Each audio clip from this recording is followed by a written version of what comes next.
Noida sector 108 6 नवंबर 2025 के दिन वहाँ के पॉश इलाके के एक नाले में लोगों को एक बहुत ही शॉकिंग चीज़ दिखती है, जहाँ पर लोगों द्वारा ये नोटिस किया जाता है कि एक महिला की लाश उस नाले में तैर रही है, जिसके बदन पर एक भी कपड़ा नहीं है। लेकिन उससे भी ज़्यादा शॉकिंग चीज़ ये थी कि उस महिला का सर अलग था, बिल्कुल ही गायब हो चुका था और उस महिला के हाथ और पैर के जो पंजे थे, वो भी गायब थे।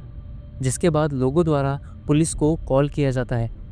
लेकिन यहाँ पर जिस हिसाब से लोगों द्वारा बताया जा रहा था कि महिला की लाश इस तरीके से मिली है, तो यहाँ पर ये साफ ज़ाहिर होता है कि जिस भी इंसान ने इस महिला के साथ इस तरीके की बेदर्दी की है, वो किसी भी कसाई से कम बिल्कुल नहीं होगा।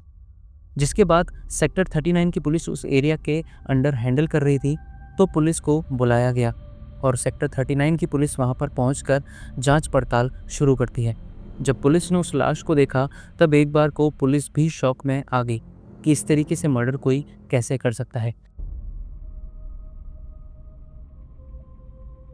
जिसके बाद उस नाले के आसपास के एरिया को अच्छे से खंगाला गया, लेकिन सिवाय एक बिछुआ के, जो कि एक ऑर्नामेंट होता है, महिलाएं द्वारा पहना जाता है, उसके अलावा पुलिस को वहाँ कुछ भी नहीं मिला। अब यहाँ पर पुलिस के लिए ये चैलेंजिंग था कि उस महिला की पहचान किस तरीके से की जाए। अब डेड बॉडी को एटॉप्सी के लिए भेजा जाता है, जिसके बाद पुलिस डिसाइड करती है कि आसपास के जितने भी सीसीटीवी कैमराज हैं, उन सबको स्कैन किया जाएगा और कुछ ना कुछ मूवमेंट मिल ही जाएगी। लेकिन वहाँ पर कई सारी गाड़ियाँ दिखी, कई सारे लोग दिखे, लेकिन किसी भी तरीके की पुलिस को ऐसी चीज़ नहीं मिली जिस पे पुलिस शक कर सके। यहाँ पर पुलिस के लिए एक बहुत बड़ा चैलेंज ये था कि जिस एरिया में महिला की लाश मिली है, कोई भी सीसीटीवी कैमरा उस एरिया को कवर कर ही नहीं रहा था। तो यहाँ पर पता लगाया ही नहीं जा सकता था कि कौन उस लाश को लाया, किस तरीके से लाया और कौन सी गाड़ी में लेकर आया।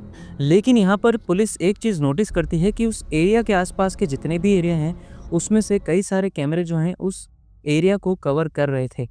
लेकिन फिर एक ही प्रॉब्लम थी कि उस एरिया के आसपास के पेड़ इतने ज़्यादा थे कि वो जगह दिख ही नहीं रही थी। जिसके बाद पुलिस डिसाइड करती है कि इन कैमरों को फिर से स्कैन किया जाएगा बहुत ही डिटेल तरीके से। यहाँ पर बताया जाता है कि 5000 से ज़्यादा सीसीटीवी कैमरा को चेक किया गया।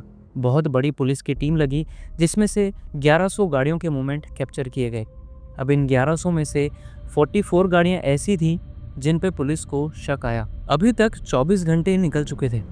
अब पुलिस उन 44 गाड़ियों के सभी ओनर से पूछताछ करती है, लेकिन यहाँ पर पुलिस को कोई भी सुराग मिलता ही नहीं।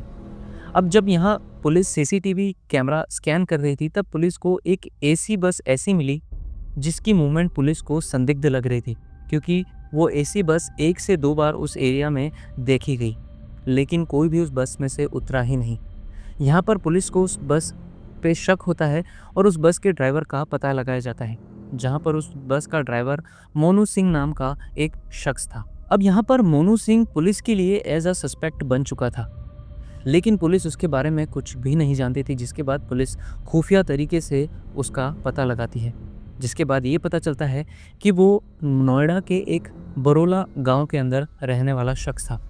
अब यहाँ पर जब पुलिस उसके बारे में पता लगा ही रही थी, तब पुलिस को एक जानकारी और मिलती है कि बरोला से 4-5 दिन से एक महिला गायब है, जिसका नाम प्रीति है। इसके अलावा पुलिस को ये भी पता चलता है कि प्रीति और मोनू सिंह दोनों का ही अफेयर चल रहा है, जहाँ पर प्रीति सिंह शादीशुदा है, लेकिन उसका पति उसे छोड़ चुका है और उसके 2 बच्चे भी हैं। और यहाँ पर मोनू सिंह भी शादीशुदा है, लेकिन उसके बावजूद भी दोनों ही अफेयर में थे। अब यहाँ पर पुलिस के पास जो बिछुआ जांच के दौरान मिला था, पुलिस उसे लेकर प्रीति के घर वालों को जाती है ताकि उसकी पहचान की जा सके, जहाँ पर घर वालों द्वारा उस बिछुआ को प्रीति का ही बताया जाता है। अब यहाँ पर पुलिस को कहीं ना कहीं ये शक हो चुका था कि वो जो महिला की लाश है वो प्रीति की ही है, और जो शक की सुई है वो मोनू सिंह के ऊपर और ज़्यादा झुक चुकी थी। अब शक के आधार पर पुलिस मोनू सिंह को उसी के घर से गिरफ्तार कर लेती है। यहाँ पर पुलिस जब उसे ले जाती है, उसे स्टेशन में बिठाती है, तब कुछ देर तक तो मोनू बिल्कुल चुप रहता है, लेकिन बाद में वो खुद ही बोलना शुरू कर देता है। कहीं ना कहीं वो ये जानता था कि अगर मैंने सच नहीं बोला तो ये ज़बरदस्ती मुझसे सच बुलवा ही लेंगे, तो मैं ही सच बोल देता हूँ। जिसके बाद मोनू बोलता है कि प्रीति का कत्ल मैंने ही किया है, और वो वजह भी बताता है कि मैंने क्यों कत्ल किया और कैसे किया। वजह बताने से पहले मोनू पुलिस को ये कहता है कि अगर आप मेरे पास नहीं आते तो कुछ दिनों में मैं ही आपके पास चलकर आ जाता और अपना जुर्म कबूल कर लेता। यहाँ पर पुलिस को ये चीज़ शॉकिंग लगी क्योंकि मोनू ने ये भी कहा कि मुझे प्रीति के कत्ल का बहुत ज़्यादा ही अफसोस है। अब यहाँ पर सबसे बड़ा सवाल ये है कि मोनू ने उसे मारा कैसे और उसकी क्या वजह थी। जहाँ पर मोनू बताता है कि 5 नवंबर के दोपहर के दिन मैं और प्रीति मेरी बस में एक ज़मीन का टुकड़ा देखने गए, क्योंकि प्रीति काफ़ी टाइम से बोल रही थी कि मुझे नोएडा के सेक्टर में एक जगह लेनी है, एक प्लॉट लेना है ताकि मैं आगे उस पे अपनी फ्यूचर प्लानिंग कर सकूं। जिसके बाद वो मोनू को काफ़ी टाइम काफ़ी ज़्यादा प्रेशराइज़ कर रही थी इस चीज़ को लेकर। जिसके बाद मोनू डिसाइड करता है कि 5 तारीख को वो प्रीति को लेकर जाएगा, ज़मीन को दिखाएगा और वापस आ जाएंगे।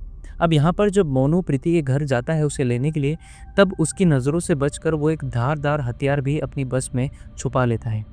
अब यहाँ पर दोनों ही जाते हैं और ज़मीन का टुकड़ा देखते हैं, उन्हें पसंद भी आ जाता है, जहाँ पर वो डिस्कशन के लिए वापस बस में चले जाते हैं और सेक्टर 108 के सीएनजी पंप के पीछे एक ढाबे पर वो नाश्ता करने बैठते हैं।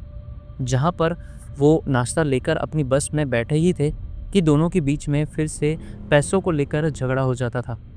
क्योंकि यहाँ पर ये बताया जा रहा था कि प्रीति जो थी वो ज़मीन के टुकड़े के लिए मोनू से भी पैसे मांग रही थी, क्योंकि प्रीति का पति तो उसे छोड़ चुका था, तो वो मोनू पर ही डिपेंड थी।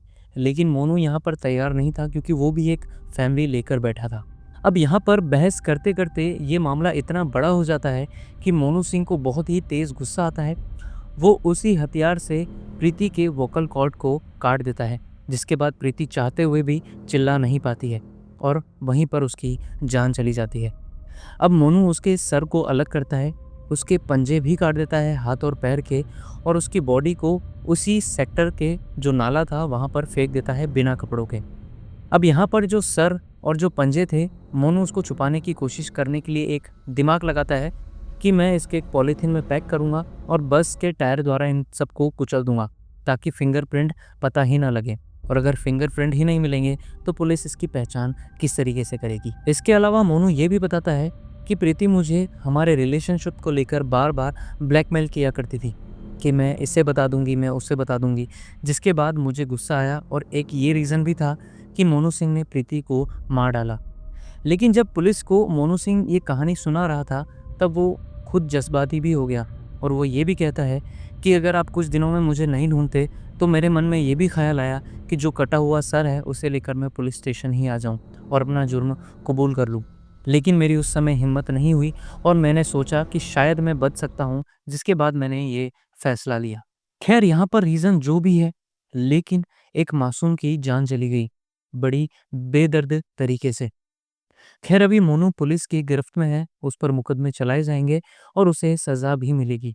एंड आई होप कि आपको ये स्टोरी बहुत ज़्यादा अच्छी लगी होगी। अभी तक आपने मेरे चैनल को सब्सक्राइब नहीं किया है तो सबसे पहले मेरे channel the crime desk by Tushar को सब्सक्राइब कर लीजिए और बेल आइकन पर क्लिक कर लीजिए ताकि अगली क्राइम स्टोरी सबसे पहले आप तक पहुँचे। मिलते हैं नेक्स्ट वीडियो में, तब तक के लिए जय भारत।